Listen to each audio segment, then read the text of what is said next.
3월 22일에서 4월 25일 사이에 부활주일이 떨어지는데 올해는 4월 4일 오늘 주일에 부활주일을 맞이하게 되었습니다. 이제 잃어버린 2020년을 뒤로하고 팬데믹의 끝자락을 지나는 끝자락이기를 소원하며 지나고 있는 이 부활주일에 저는 여러분과 저의 마음 안에 이 부활절이 새로운 인생의 터닝 포인트가 되어서 나머지 2021년도를 더욱더 활동적으로 적극적으로 주님과 동행하며 살아낼 수 있는 여러분과 저 될 수 있기를 주님의 이름으로 축복드립니다. 그리고 오늘 우리가 본문으로 정한 신약 성경의 가장 유명한 부활장 고린도전서 15장, 특별히 이 본문 12절부터 20절의 말씀을 통해서 그 부활의 소망이 여러분 마음 안에 가득 채워지는 복된 이 시간 되기를 주님의 이름으로 축복드립니다. 여러분, 이 세상에서 가장 비극적인 일 중에 하나가 뭐냐면, 인생을 따진다면 그것은 열심히 잘못 사는 것입니다. 저는 그게 굉장히 비극이라고 생각해요. 열심히는 살았는데 잘못 산 것이죠. 오늘 바울은 선언합니다. 17절 말씀인데요, 그리스도께서 다시 살아나신 일이 없으면 너희의 믿음도 헛되고 너희가 여전히 죄 가운데 있을 것이요. 여러분, 왜 우리가 부활을 이렇듯 신경 써서 생각해야만 하는가 하면, 부활이 없이는 우리의 믿음이 헛되다, 열심히 잘못 믿을 수 있다는 거예요. 이게 신앙의 비극이죠. 인생의 비극이 열심히 잘못 사는 것이라면 신앙의 비극은 열심히 잘못 믿는 것이죠. 열심히 잘못 믿는 것.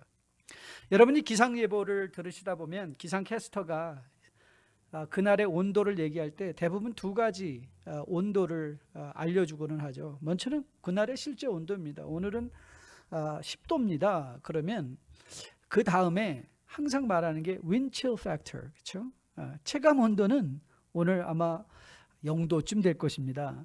추울 때 실제 온도보다 체감 온도는 더 춥게 느껴지고요. 더울 때는 실제 온도보다 우리가 느끼는 느낌은 더 더운 것을 보게 됩니다.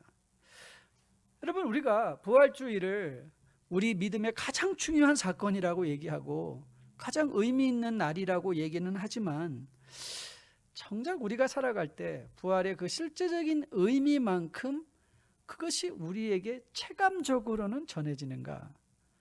그것이 우리에겐 의문입니다.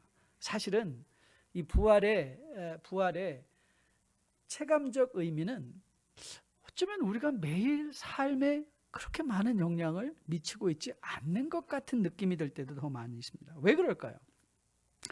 그 이유는 우리가 삶에서 느끼는 물질적 혹은 정신적 필요를 체감하는 것에 비해서 사실 죽음이라는 것은 우리는 늘 남의 일로 여기며 살아가고 있기 때문에 그렇지 않을까요?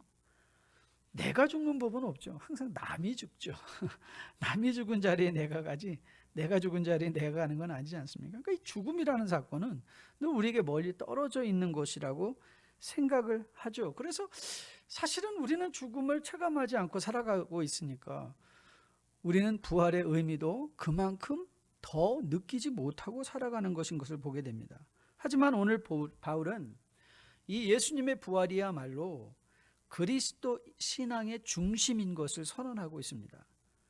고린도전서 15장 19절, 오늘 본문 19절 말씀이죠. 만일 그리스도 안에서 우리가 바라는 것이 다만 이 세상 삶뿐이면, 같이 읽습니다. 모든 사람 가운데 우리가 더욱 불쌍한 자다. 우리가 불쌍한 자다라는 거예요. 우리가 부활을 오늘 생각하지 않고 살아간다면, 그러면 이걸 우리가 돌려서 생각한다면, 오늘 우리가 우리의 죽음을 생각하고 살아가지 않는다면 불쌍한 거라는 거예요. 그러니까 부활을 생각한다는 건 죽음을 생각하는 것이겠죠. 여러분께 가끔 나누는 제가 TV 프로그램 중에 My favorite among favorites, 제가 제일 좋아하는 거는요, 앤틱 로드쇼예요. 골동품 감정하는 거거든요. 저는 뭐 거기서 나오는 희귀한 골동품을 보는 게 재미있는 게 아니라 저는 그 사람들의 반응을 보는 게 굉장히 재밌어요. 어느 날 집에 부엌에 걸려있던 그림 한 점을 들고 와가지고 감정을 요구하죠. 그러면은 그 감정사들은요, 그 TV 프로그램이니까 계속 그 흥분감을 유지시켜야 되잖아요. 그럼 계속 묻는 거예요. 그 사람은 Do you know who drew this? Do you know about this picture? 너 이 그림에 대해 알고 있냐고. 이 그림이 뭔지를 알고 있냐고. 그러면서 꼭 이 말을 물어봐요. Do you know how much this worth? 너 이거 얼마인지 아냐고 계속 물어봐요. 그럼 그 사람들은 부엌에 맨날 걸려있던 거, 맨날 지나치던 거, 위에 먼지가 뽀얗게 쌓여있던 건데 모르죠. 그러자 이제 그 감정사가 또 이 말을 꼭 빼놓지 않고 얘기해요. You better get an insurance with this. 그러니까 보험 들어놓으라고. 그러면서 그 가격을 딱 말하고 나면 여러분, 그러면 그 사람들이 그 그림을 보는 눈이 달라지더라고요. 그 사람들이 그걸 또 부엌에다 아무렇게나 걸어놓고 I don't care 그럴까요? 아니에요. 당장 은행에 가가지고 세이프 디파짓 박스 빌려가지고 거기다가 그림을 넣어둘 것이에요. 왜 그랬죠? 네, 가치를 깨달았기 때문에 그래요. 가치를 깨달았기 때문에. 저는 부활도 이와 같다고 생각해요. 우리가 부활이 참다운 의미를 깨닫게 되면요, 여러분 기대하십시오. 여러분이 보는 눈이 바뀌는 거예요. 나를 보는 눈이 바뀌고 세상을 보는 눈이 바뀔 수 있다는 거예요. 부활의 참된 가치를 깨달을 때. 여러분 가끔 가다 보면 선물을 받으면 박스를 큰 걸 열었는데 그 중에 조그만 박스가 나와요. 또 열어요. 또 조그만 박스가, 또 조그만. 그러다 계속 하다 요만한 박스가 하나 남았어요. 그러니까 에이 속았네. 그리고 그걸 딱 열었는데 거기에 2캐럿짜리 다이아몬드가 들어있었어요. 저는 이 부활이야말로 우리가 믿고 신봉하는 교리 중에 마치 이와 같다고 생각해요.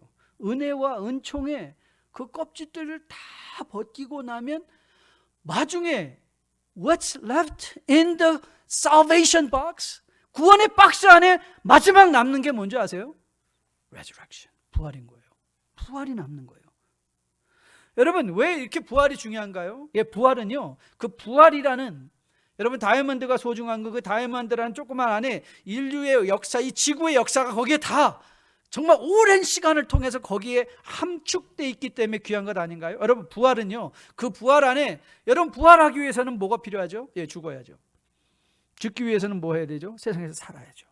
세상에서 살기 위해서는 어떻게 하죠? 태어나야죠. 여러분 예수 그리스도가 부활하셨다는 그 부활이라는 단어 하나에 그리스도께서 인간의 육체를 입고 내려오셨고 이 땅에서 여러분과 저와 함께 호흡하며 살아내셨고 십자가에 달려 죽어주셨다는 그 성육신의 교리가, 인카네이션 doctrine이 resurrection이라는 이 부활이라는 단어 하나에 다 농축되어 있는 거예요. 그래서 이 부활이 우리의 가장 소중한 교리가 되는 거죠. 부활이 없이는요, 우리가 믿는 기독교도 윤리나 철학으로밖에 전락할 수가 없어요. 이것이 의미 있는 생명의 진리가 되는 것은 거기에 부활이 있기 때문에 그렇죠. 오늘 이 사실을 본문에서 바울이 이렇게 얘기하고 있습니다. 14절 15절인데요. 그리스도께서 만일 다시 살아나지 못하셨으면 우리가 전파하는 것도 헛것이요, 또의 믿음도 헛것이며, 또 우리가 하나님의 거짓 증언으로 발견되리니 우리가 하나님이 그리스도를 다시 살려셨다고 증언하였습니다. 만일 죽은 자가 다시 살아난 일이 없으면 하나님이 그리스도를 다시 살리지 아니하셨으리라. 여러분 예수님의 부활이 없는 건 안고 없는 찐빵인 거예요. 여러분 그 실망감 열었는데 안고가 없어요. 여러분 십자가의 복음이 복음의 절반이라면 그 복음을 완성하는 건 부활인 거예요. 이 부활, 그것이 부활의 의미예요. 십자가의 죽으심과 부활이 함께 우리의 마음속에 받아지고 체감되어질 때 그것이 우리에게 온전한 복음이 되는 것이죠. 저는 여러분과 저의 신앙생활에 이 온전한 복음으로 살아내는 주의 백성이 될 수 있게 되기를 주님의 이름으로 축복드립니다. 십자가의 죽으심과 이 부활. 그래서 부활의 첫 번째 의미는요, 복음을 완성하는 거예요. 복음을 완성하는 것. 그리스도의 복음이 온전해지는 것. 죽으심과 부활의 이 메시지가 어우러져서 우리에게는 이제 기독교가 생명의 길이 되는 것. 저는 여러분이 오늘 마음에 꼭 기억하고 돌아갈 수 있게 되기를 주님의 이름으로 축복드립니다. 그러면 이 부활이 우리에게 시사하는 바 그 의미 두 번째, 온전한 복음이다. 그럼 두 번째 의미는 뭔가? 자, 17절 18절 말씀인데요. 자, 17절 18절은 이렇게 바울은 선언하고 있습니다. 그리스도께서 다시 살아나신 일이 없으면 너의 믿음도 헛되고 너희가 여전히 어디 가운데 있다고요? 죄 가운데 있을 것이요, 또한 그리스도 안에서 잠자는 자도 망했을 것이다, 이 말이에요. 여러분, 부활이 없다면 우리의 믿음이 헛것일 뿐만 아니라 우리는 여전히 죄 가운데 있다는 거예요. 그러면 부활이 우리에게 확증하는 것, 예수 그리스도의 부활이 여러분과 저에게 확증하는 게 뭐냐? 예, 여러분과 저의 죄가 영원까지의 시간에 사해졌다. 그래서 부활은 우리에게 뭘 얘기하는 줄 아세요? 우리의 정체성이에요. 우리는 용서받은 죄인들이라는 거예요. 용서받았어요. 그런데 아직도 죄인일 수 있어요. 여러분 한번 따라해 보실래요? 여러분의 오른손을 가슴에 얹고 한번 따라해 보세요. 나는 용서받은 죄인이다. 여러분이 용서받은 것에 확신을 갖기 위해서는요, 부활이 필요해요. 예수 그리스도의 부활의 사실을 우리의 마음에 받아들이는 게 필요해요. 여러분, 요한계시록 12장을 보면 사단이 어떤 일을 지금 하고 있는가? 여러분 기억하시죠? 우리는 낀 세대를 살아가고 있다고요. 이미 우리 가운데 오셔 하나님의 나라가 와 있지만 The kingdom is already here. 그런데 아직 완성되지 않았어요. Not yet consummated. 그렇죠? 그래서 우리는 낀 세대예요. 이 낀 세대의 특징이 뭐라 그랬죠? 예, 그리스도의 것과 하나님의 것과 가이사의 것이 공존해요. 그리고 아직도 공중 권세 잡은 자들의 영향력이 성도들에게 직접 미치는 때가 언젠가, 지금 그러니까 여러분의 지금 마음도요, 이 공중 권세 잡은 자들의 영향력 안에 있다니까요. 그런데 그럼 그 도대체 공중 권세 잡은 자들이 하는 일이 뭐냐? 예, 뭐 빨간 망토 입고 뭐 참지창 들고 나와서 찔러대는 게 아니에요. 요한계시록에서 지금 공중 권세 잡은 자들이 여러분에게 미치는 영향력에 대해서 이렇게 얘기를 하고 있어요. 자, 12장 10절인데요. 내가 들으니 하늘에서 큰 음성이 있어 이르되 이제 우리 하나님의 구원과 능력과 나라와 또 그의 그리스도의 권세가 나타났으니 우리 형제들을 참소하던 자, 곧 우리 하나님 앞에서 밤낮 참소하던 자가 쫓겨났다. 여러분, 지금 공중권세 잡은 자들이 하는 일이 뭐라고요? 예, 여러분을 참소하는 거예요. condemning.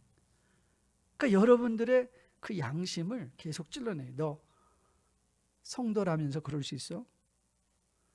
너 장로인데 그렇게 살 거야? 너 목사인데 그럴 수 있어? 너 권사라며? 너 교회 다닌다며? 여러분 그런 말 들으면 어려죠? 움찔움찔하죠. 그렇죠? 왜냐하면 우리 안에 있는 죄가 참소하죠. 그래서 바울도 이렇게 그가 하나님 앞에 신음했던 것 기억하시죠? 로마서 7장 말씀이에요. 로마서 7장 한번 들어보세요. 내가 원하는 바 선은 행하지 아니하고 도리어 원하지 아니하는 바 악을 행하는도다. 만일 내가 원하지 아니하는 그것을 하면 이를 행하는 자는 내가 아니요 내 속에 거하는 죄인이라. 그러므로 내가 한 법을 깨달았노니 곧 선을 행하기 원하는 나에게 뭐가 함께 있다고요? 악이 함께 있는 것이로다. 내 속사람으로는 하나님의 법을 즐거워하되 내 지체 속에서 한 다른 법이 내 마음의 법과 싸워 내 지체 속에 있는 죄의 법으로 나를 사로잡는 것을 보는도다. 24절 같이 읽습니다. 오호라 나는 곤고한 사람이로다. 이 사망의 몸에서 누가 나를 건져내. 여러분 이거는 낀 세대를 살아가는 성도의 신음이에요. 낀 세대. 우리가 그리스도를 믿었는데도 내 안에 분명히 그리스도의 법이 있는데도 끊임없이 우리는 정죄당하고 참소당하는 이 시대를 살아가고 있죠. 그런데 여러분 바울이 참소와 그 정죄당함 속에서 그가 절망으로 그의 고백을 마치고 있지 않습니다. 여러분 25절은 이렇게 계속되고 있어요. 7장 25절인데 우리 주 예수 그리스도로 말미암아 하나님께 감사하리로다. 그런즉 내 자신이 마음으로는 하나님의 법을 육신으로 죄의 법을 섬기노라. 그리고 이제 이 위대한 선언 후에 바울의 이 7장 후에, 여러분 7장 후에 뭐가 온다고 그랬죠? 7장 로마서 7장 후에 뭐가 오죠? 왜 8장? 일부 예배 때 들었잖아요. 7장 다음에 8장이 와요. 8장. 이게 수준이에요. 이게 수준. 근데 8장이 어떻게 시작하는지 우리 소리내어 함께 같이 읽어보도록 하겠습니다. 자, 8장 1절인데요. 같이 읽습니다. 그러므로 이제 그리스도 예수 안에 있는 자에게는 결코 정죄함이 없나니 너는 그리스도 예수 안에 있는 생명의 성령의 법의 죄와 사망의 법에서 너를 해방했다. 여러분, 부활이 왜 중요한지 아세요? 왜 우리가 부활을 믿는 줄 아세요? 여러분 보세요. 1절을 다시 한번 보세요.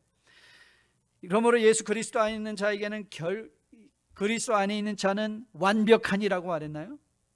그리스도 안에 있는 자는 윤리적으로 온전하게 살아가니가 아니에요. 그야 죄인임에도 불구하고 no more condemnation, 더 이상 정죄함이 없다는 거예요. 왜 그렇죠? 생명의 성령의 법. 여러분, 요한복음 14장 여러분 계속 이하 읽어가다 보면 주님께서 이 땅을 왜 떠나시는지 얘기해 주세요. 왜 떠나시죠? 내가 떠나가야 보혜사 성령이 너에게 온다. 그렇죠? 주님이 이 땅을 부활하셔서 하나님의 우편에 앉아서 계셨을 때 그때부터 우리에게는 무슨 역사가 일어나요? 생명의 성령의 법이 우리를 중보하고 보호하는 거죠.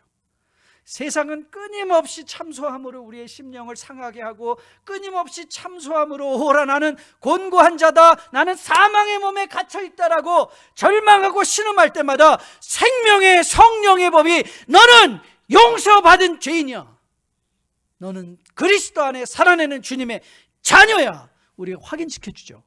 그게 왜 가능해요? 예수님의 부활 때문에 가능한 거예요. 예수님의 부활 때문에. 여러분, 죄사함이 복된 소식이 되는 것은요, 오직 살아난 자, 산 자에게 의미가 있는 것이죠.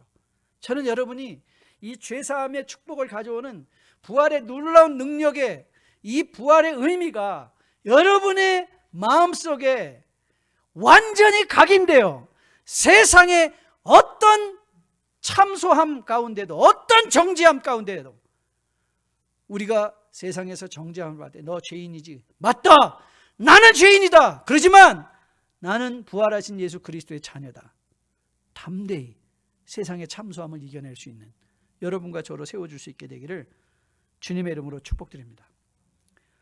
여러분, 세상에서 가장 비극적인 것은 열심히 잘못 사는 것이라고 그랬죠. 세상에서 가장 불쌍한 사람은 누구일까요? 세상에서 가장 불쌍한 사람, 저는 믿기로 세상에서 가장 불쌍한 사람은 저는 소망이 없는 사람이라고 생각해요. 소망이 없다는 건요, 돈이 없다는 얘기가 아니에요. 돈이 없어도 소망 가운데 오늘 하루를 넉넉히 여기며 살아가는 사람들이 주변에 많이 있거든요. 돈은 엄청 많은데 아무런 세상에 소망이 없어서 허무한 가운데 목숨을 끊는 부자들 엄청 많습니다.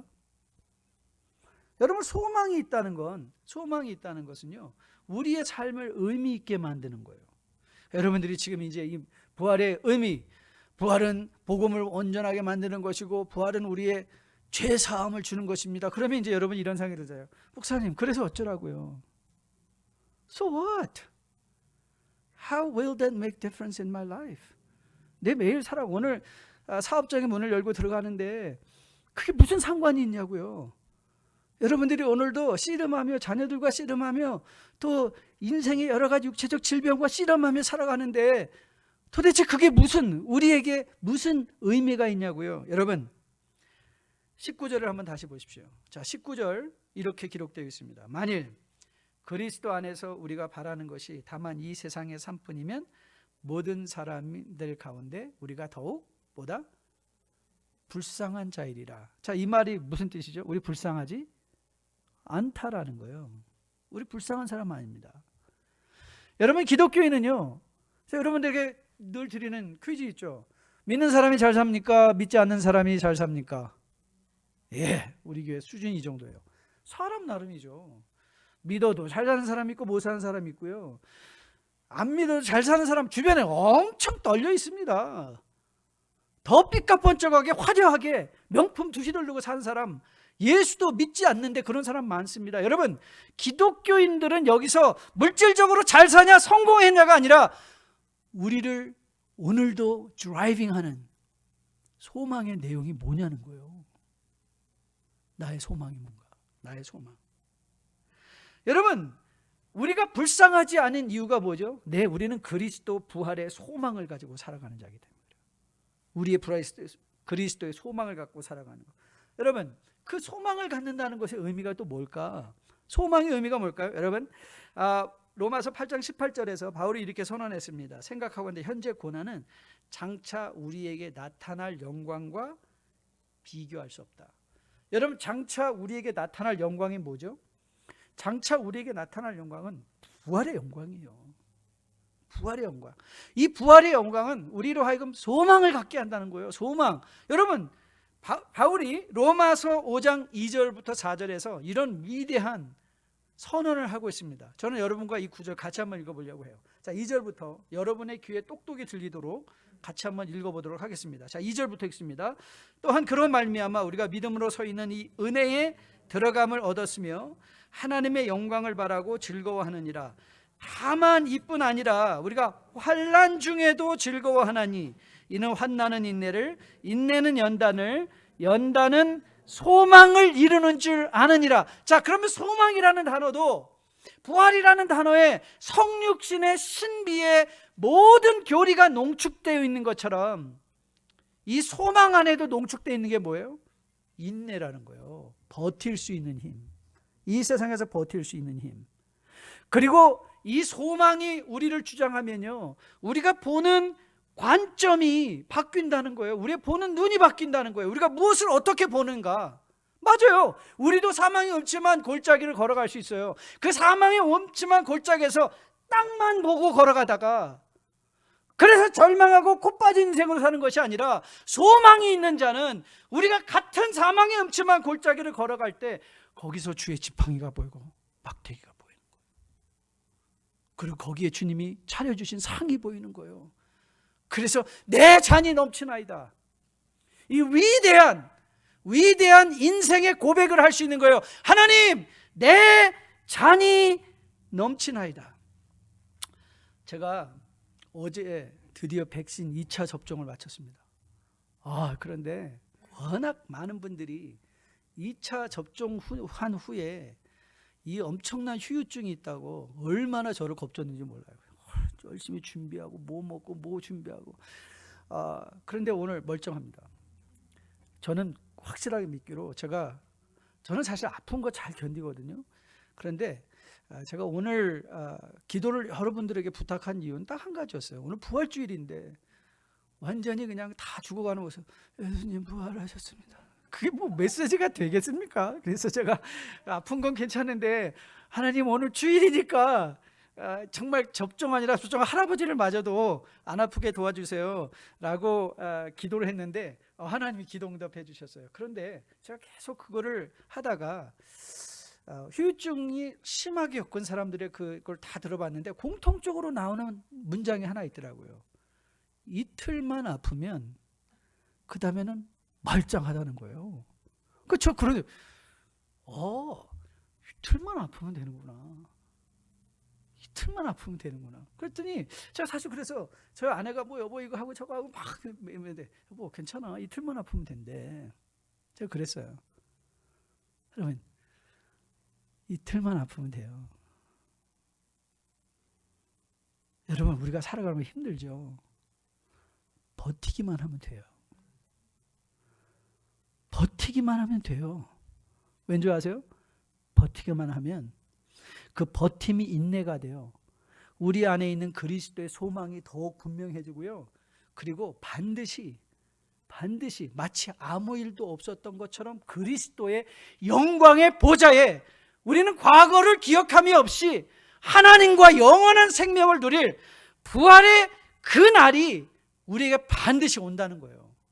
바울은 혹이라도 우리가 이런 사실에 의심할까 봐 바울은요, 고린도전서 15장 3절부터 7절 말씀을 우리가 슬쩍 눈을 들어 올려보면요, 거기서 바울이 이렇게 증언하고 있습니다. 자, 한번 들어보실래요? 내가 받은 것을 먼저 너에게 전하였노니 이는 성경대로 그리스도께서 우리 죄를 위하여 죽으시고 장사 지낸 바 되셨다가 성경대로 사흘 만에 살아나사, 자, 그 다음에 5절부터 보시면요, 게바에게 보이시고 후에 12 제자에게와 그 후에 또 500여 형제에게 일시에 보이셨나니 그 중에 지금까지 대다수는 살아있고 어떤 사람은 잠들었으며 그 후에 야고보에도 보이셨으며 그 후에 모든 사도에게와 맨 나중에 만삭되지 못하여 난 자 같은 내게도 보이셨다. 8절 말씀이 잠깐 빠져있네요.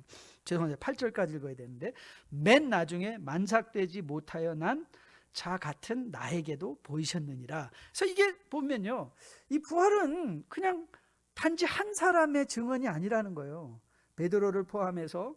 그리고 여러분 베드로 아시죠? 요한복음 21장에서 부활하신 예수 그리스도께 어떻게 그 예수님을 부인했던, 3번이나 부인했던 베드로를 회복시켜 주셨는가, 그렇죠?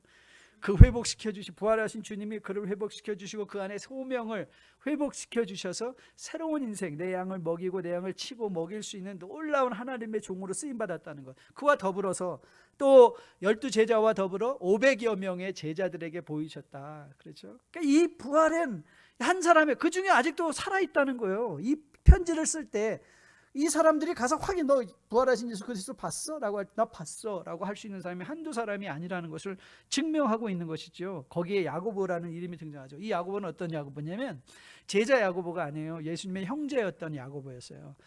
그 예수님의 형제들은요, 주님이 살아계시는 동안 예수님을 미친 자로 여기고 믿지 않았던 사람들이에요. 그렇지만 그리스도의 부활이 계기가 되어 그들의 예수님을 믿었고요. 결국 이 야고보, 여러분 교회 기록을 공부할 때 중요한 인물 중에 하나가 요세푸스라는 사람인데요. 요세푸스가 초대교회의 역사를 잘 기록했는데 근데 사실 우리에게는 바울이 중요할 것 같고 베드로가 중요할 것 같은데 그는 사실 바울이나 베드로에 대해서 언급하지 않습니다. 근데 그 초대교회를 언급할 때 꼭 언급하는 인물이 야고보예요. 주의 형제 야고보가 주님의 부활을 경험하고 난 후에 그가 어떻게 초대교회를 세워가는 위대한 일꾼이 되었는가, 그것을 요세푸스는 야고보를 통해서 기록하고 있습니다. 그리고 이제 바울이 말한 맨 나중에 만삭되지 못하여 난 자 같은 내게도 보이셨다 할 때 이 맨 나중이라는 말을요, 제가 신약을 공부한 제 신학교의 교수님은요, 요 맨 나중이라는 단어 하나 갖고 박사학위를 따신 분이에요. 그분이 하셨던 건 뭐냐면 이 맨 나중이 is it last or least, 이걸 갖고서는 성경 전체를 하셨어요. 무슨 뜻이냐면요, 맨 나중이라는 것이 이제 바울을 마지막 증인으로 공적으로 계시해 준 맨 나중이냐 last냐, 아니면 바울이 여기서 나같이 부족한 종이냐 humility에 관한 말이냐. 그러면서 그분의 결론은요, 이 맨 나중이라는 것은 이제 공적으로 그리스도께서 부활하신 당신을 계시하실 때 바울로 끝났다고. 사적으로 여러분 중에 충분히 그럴 사람, 저는 그런 간증을 저는 존중하고 정말 믿습니다. 나는 정말 살아계신 예수님의 손을 잡았어요. 그럴 수 있죠, 사적으로. 그러나 그것이 이제 우리에게는 계시가 될 필요가 없는 게, 구속사적인 관점에서는 그런 공적으로 드러내 주심이 이제는 바울로 끝이고, 그 다음에 우리들은 증인의 고백을 가지고 믿음으로 부활하신 예수 그리스도의 생명의 삶을 살아가는 거죠. 그래서 히브리서 기자가 믿음장 12장을 시작하면서 이렇게 고백하는 거죠. 이러므로 우리에게 구름같이 둘러싼 허다한 증인들이 있으니 무거운 것과 얽매이기 쉬운 죄를 벗어버리고 인내로서 우리 앞에 당한 경주를 하며 믿음의 주요 또 온전하게 하시는 예수를 바라보자. 히브리서 12장 말씀이에요. 여러분 보세요. 이 부활의 확신을 갖고 사람에게는 소망이 생겨서 인내한다고 하죠. 그 다음에 히브리서 기자는 뭐라고 말하고 있습니까? 9절 1절을 잘 보세요. 이러므로 우리에게 구름같이 둘러싼 허다한 증인이 있으니 모든 무거움과 얽매이기 쉬운 죄를 뭐 하라고요? 우리는 벗어버리는 거예요. 낀 세대에 우리는 아직도 참소하는 자, 하나님의 것과 가이사의 것을 혼동해서 우리는 하나님의 것을 드려야 될 걸 드리지 못하고 가지지 말아야 할 것을 가져서 헷갈리고 있는데 뭐 하라는 거예요? 그 헷갈림에서 벗어나라는 거예요. 부활의 소망이 있으니까 헷갈림에서 벗어나라. 그래서 예수 그리스도를 바라보라. 여러분, 우리가 죽은 예수 그리스도를 바라봅니까? 아니에요. 살아나신 예수 그리스도를 바라보는 거예요. 그래서 그것이 우리에게 소망이 되는 것이죠. 예수 그리스도께서 부활을 통하여 죄의 권세를 깨뜨렸듯이 그리스도의 보혈로 죄 씻음을 받은 여러분과 저의 삶의 얽매이긴 죄도 깨뜨려버리고 오늘 지금 이 순간에 부활하신 주님과 동행하며 멋지고 당당하고 감사하고 소망 있는 복된 삶을 살아낼 수 있을 것으로 믿습니다. 이렇게 보면 부활은 단지 미래 사건이 아니에요. It's not just a mere future event. 부활은 오늘을 살아가는 현재의 사건이에요. Resurrection is the reality of our daily walks. 오늘을 살아가는 우리의 삶의 현실인 것이죠. 최근 서울대 교수 김영민 교수의 책을 읽었는데요. 그 책 제목이 흥미롭습니다. 이런 제목의 책이에요. 아침에는 죽음을 생각하는 것이 좋다. 아침에는 죽음을 생각하는 것이 좋다. 그러면서 그가 소개한 한 구절의 말을 제가 소개해 드릴게요. 이렇게 말했어요. 그리하여 나는 어려운 시절이 오면 어느 한적한 곳에 가서 문을 닫아 걸고 죽음에 대하여 생각하곤 했다. 그렇게 하루를 보내고 나면 불안하던 삶이 오히려 견고해지는 것을 느꼈다. 지금도 삶의 기반이 되어주는 것은 바로 그 감각이다.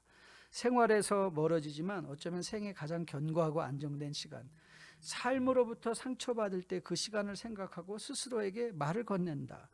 나는 이미 죽었기 때문에 어떻게든 버티고 살아갈 수 있다고. 여러분, 세상 사람들이요, 죽기만 각오해도 삶의 용기가 생긴다고. 죽기밖에 더 하겠어? 여러분, 저는 사실 그 말 많이 합니다. 어느 날 마음이 절망되고 실망될 때 저는 그런 말 저에게 많이 해요. 죽기밖에 더 하겠냐? 그럼 죽음 뒤엔 뭐가 있어요?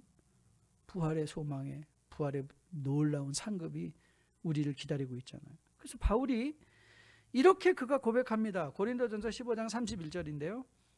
바울이 이렇게 고백해요. 형제들아, 내가 그리스도 예수 우리 주 안에서 가진 바 너에게 대한 나의 자랑을 두고 단언하노니 나는 날마다 죽노라. 그러고 보면 세상 사람들의 지혜들은 다 성경에 이미 있는 거예요. 바울은 그래요. 나는 날마다 죽는다. 근데 바울의 인생이 복된 건 그가 매일 죽었기에 매일 살아났어요. 매일 죽었기에 매일 살아난 거예요. 우리가 우리 자신을 가지고 매일 죽을 수 있다면요, 우리는 매일 살아나는 거예요. 우리가 살아낼 또 하루의 삶은 어제의 삶이 아니라 오늘의 복된 부활의 소망의 삶이 될 수 있는 거예요. 그것은 우리가 부자냐 가난하냐, 아니면 성공했냐 성공하지 못했냐, 학위가 있냐 없냐, 아니면 내가 가졌냐 갖지 못했냐, 되었냐 되지 못, 이거는 아무 상관이 없어요. 우리가 어느 형편 어느 자리에 있든지 내가 날마다 죽을 수 있다면 그리스도 안에서 날마다 살아날 수 있고, 내게 주어진 삶의 현장에 그 일들을 마치 죽게 하듯, 여러분, 그래서 바울이 한 번도 종에게 너 빨리 성공해서 개같이 벌어서 너도 정승같이 노예 부리며 살으라라고 하지 않는 거예요. 바울은 말해요. 네가 종이냐? 하나님을 섬기듯이 너의 상대를 섬기라. 이 말은요, 비굴하게 살려는 말이 아니에요. 너가 누구의 자녀인가를 생각하라는 거예요. 우리의 주인은 누구예요? 여러분의 인생의 주인은 누구예요? 여러분을 진정 상급 줄 사람은 누구예요? 상급 줄 분은 누구예요? 여러분의 사업이에요? 여러분이 지금 하고 있는 일이에요? 직장이에요? 아니에요. 여러분과 저에게 영원한 상급을 주실 분은 바로 우리를 위하여 이미 십자가에 죽어주시고 살아나셔서 우리 가운데 그의 모든 의를 전가해 주시고 죄에 빠지기, 죄에 얽매이기 쉬운 우리의 삶 가운데 그걸 떨쳐버리게 하시고 오직 예수 그리스도를 바라보며 오늘을 너끈히 살아나게, 버티며 살아나게 하는 그 그리스도의 부활인 것이죠. 사랑하는 성도들, 오늘은 부활주일입니다. 지난 1년 우리는 참으로 힘들고 어렵게 지나왔죠. 여러분 중에는 정말 감당하기 어려운 힘든 일들을 당한 분들도 있을 거예요. 내가 정말 내 인생의 기반이라고 생각하며 세웠던 일터가 한순간에, 순식간에 없어진 분들도 혹시 있을지 모르겠어요. 건강도 심히 상하고, 오늘 신집사님 기도해 주신 대로 사랑하는 가족들을 미리 떠나보난, 그리고 어쩌면 지금도 병약하고 힘든 가운데서 갈등하고 있는 분들도 많이 있을 거예요. 우리가 살아내고 있는 이 시대는 정치적으로나 경제적으로나 인종차별의 무지한 일들이 우리 가운데 일어나고 있죠. 저는 지난 주간에 뉴스를 보다 그 노스캐롤라이나의 한인이 운영하는 마켓에 그 쇠파이프를 들어가서 난동을 부리고 있는 그 사람을 보면서 너무 놀랐어요. 야, 미국이 어떻게 이렇게 됐나. 그리고 저는 우리 자녀들이 정말 불쌍했어요. 우리가 한국에서 왔으니까 그런 거 다 감당할 수 있다 하지만 여기서 태어난 애들은, 걔네들 Where are you from? 그러면 I'm from here. 그 말밖에 못 하잖아요. 그런데도 너는 You are not one of us. 항상 이방인 취급하고 살아가는 거. 어떻게 살아갈까? 제가 최근에 읽는데 그런 글을 읽었어요. To be 있고 평등해지려면 You only need to be better. 그들보다 더 나아야 된다. 우리 자녀들은요, 끊임없이 너 백인보다 더 공부 많이 해야 돼. 너 뭐 돼야 돼? 뭐 해야 돼? 끊임없이 세상과 평등해지려고 부모님들은 걔들을 그냥 프레셔하고 공부 잘해라, 뭐 해라, 이거 되라, 저거 되라. You can only be equal when you are better. 근데 그게 언제 끝날 수 있나요?